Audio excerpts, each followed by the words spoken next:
Has been some time.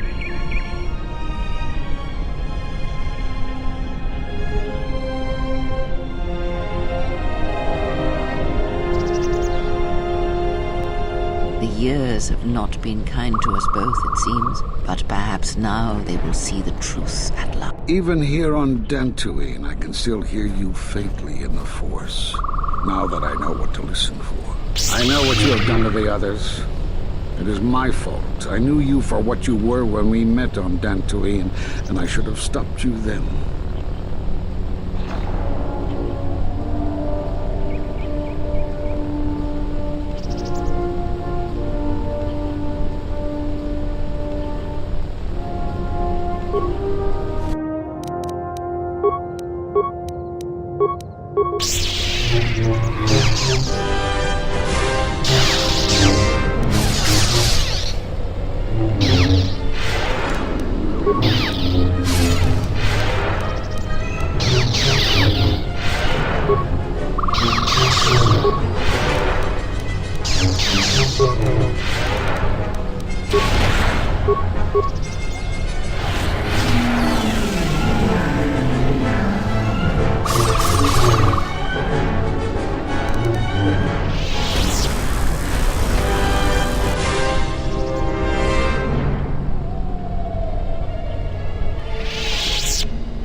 All that remain of the Jedi. It is a powerful thing you have achieved here. You have brought death again to Dantooine. Your actions have crippled the Order, perhaps destroyed them. No, perhaps it is difficult to say. For every Jedi slain, for every Sith slain, another rises. But the Order is wounded, yes. Because there is something we must discuss. I have done what I can to keep you from the Jedi and the Sith, but a critical moment approaches, and what you have done is not enough. Master Vrook, despite his faults, was right to come here. I had thought he might have recognized Dantooine for what it was, what had been done there. You are tied to places such as these, you know. Yes. But Master Vrook was unwilling to see what other masters may have seen. That the echo of Dantooine he felt was inside you as well.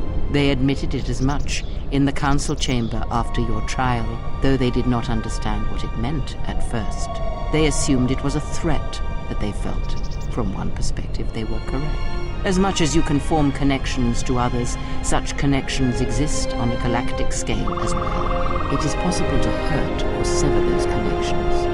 Create places in the Force where it is difficult to center oneself, but that is the crudest form of manipulation. It is possible to affect those connections in other ways, by the slightest action. a seemingly minor choice, a small cruelty. The stronger your connection to life, to the Force, the stronger these echoes can be made, and the stronger they are felt.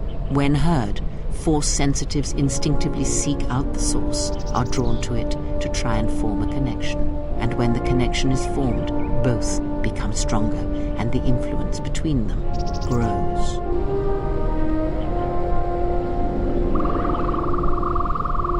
Your companions, many are touched by the Force on some level, and in many ways they serve out of compulsion and because your connection influences them strongly.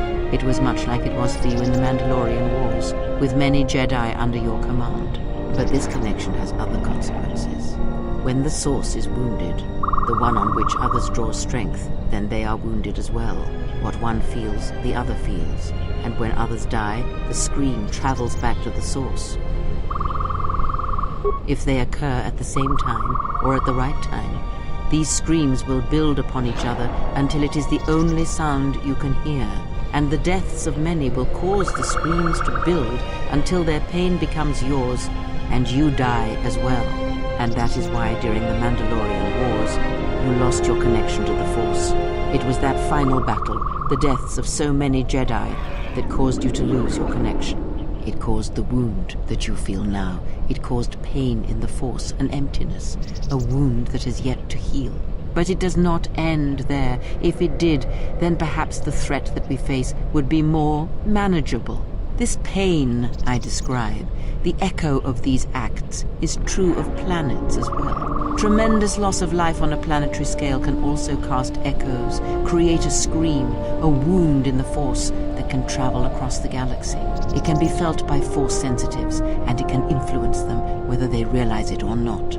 If enough of these echoes are allowed to build in the Force uncontrolled, the consequences could be disastrous.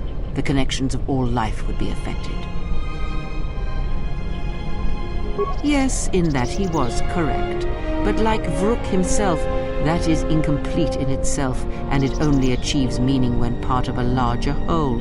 As I have said, screams and their echoes can overlap, build in strength. And if timed correctly, they will build on each other. The scream will grow. And anything that can hear this scream shall be deafened or killed. Now you sound like a Jedi, disbelieving, scoffing. Yet you have seen the evidence of this all around you.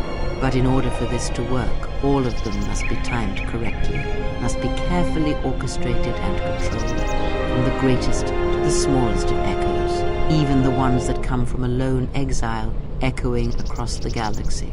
And when that exile forms connections to others as you do, the danger becomes apparent. The echo continues to grow, to travel. Yes, he is correct. You form such bonds easily. The why of it is not important now. All that is important is that you understand that your actions affect others strongly. Anyone can do such things, since life is connected by the Force. Sometimes the connections are faint, but in your case, they are very strong. You instinctively know how to manipulate such connections, to influence others. You have seen it mirrored in those who travel with you. You give others strength to act, but it is also possible to draw upon the strength of others to increase your own. It is similar to drawing upon the Force as Jedi do, but when it is touched by the power of the dark side, it is something else, something deadly. These Sith we face, they have learned how to do this. It is a technique that has been lost for some time, not seen in the days since the ancient Sith. They can use it to consume other Force sensitives, and at the highest pinnacle of power, use it to consume anything that lives. The blind seer. Her master has harnessed this technique, and he is rapidly approaching the height of its power. I fear he may even rival some of the ancient Sith.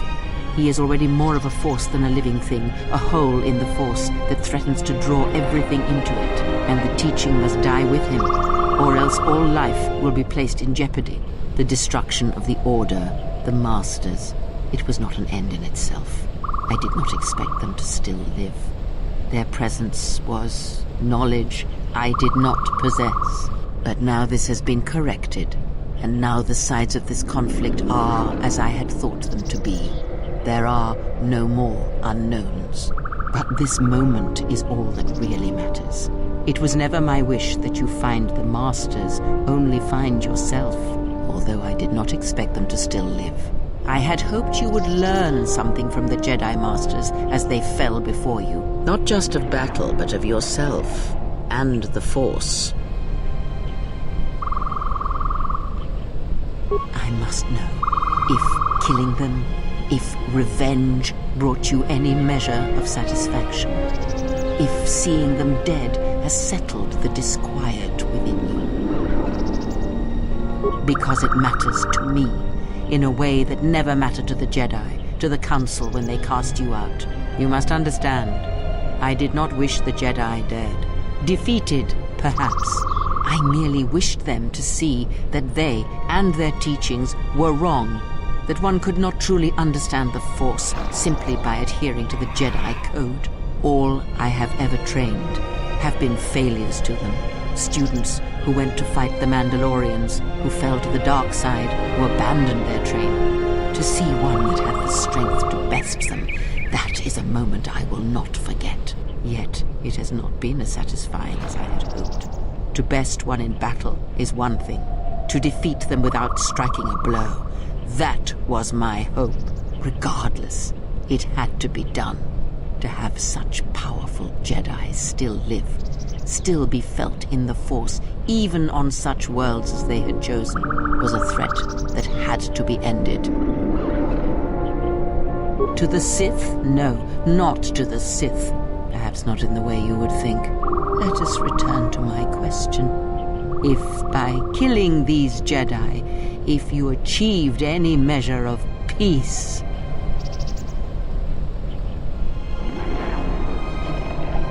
It was as I thought.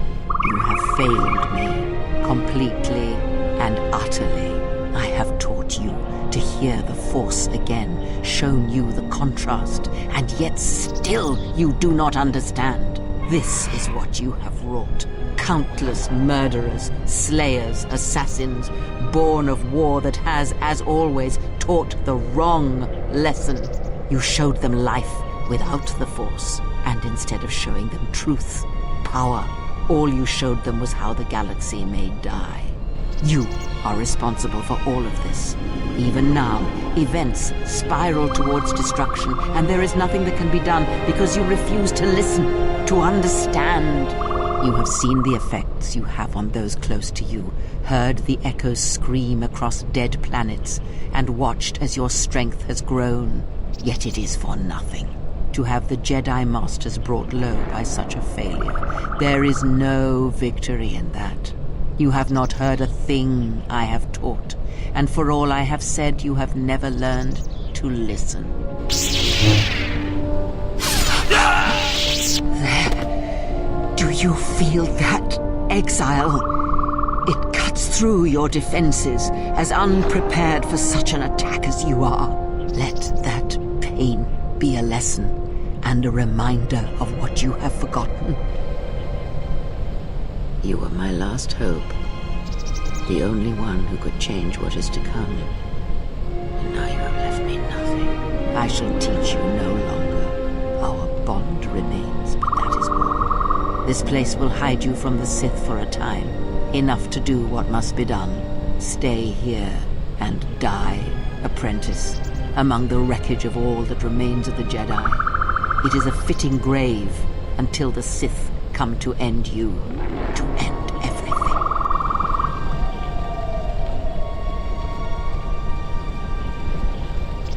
You. Oh, yes. At last, you see. I am one of the Sith, it is true. I must answer for my actions, and it is my wish that only Atris hear my answers. You have taught them to bond with others, and then feed on others through that bond. What you have brought is the death of all who can feel the Force. It is your gift to the galaxy, exile.